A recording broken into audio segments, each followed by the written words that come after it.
Дорожной теме сдали в эксплуатацию 4 участка федеральной автодороги Лена. В этом году в Якутии ведут рекордные 126 километров федеральных автомобильных дорог, среди которых наибольшую важность имеет Лена.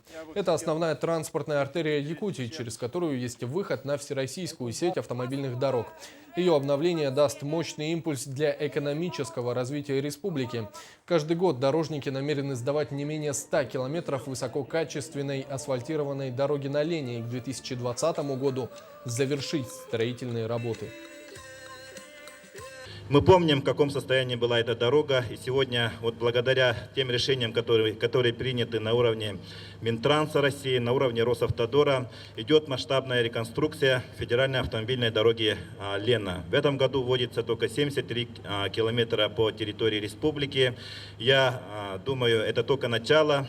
По программе Росавтодора намечено до 2020 года завершить реконструкцию до города Алдан, с Нижнего Бестяха до города Алдана. И мы думаем, что завершение реконструкции федеральной дороги даст мощный импульс развитию экономики нашей республики, повышению качества жизни нашего населения.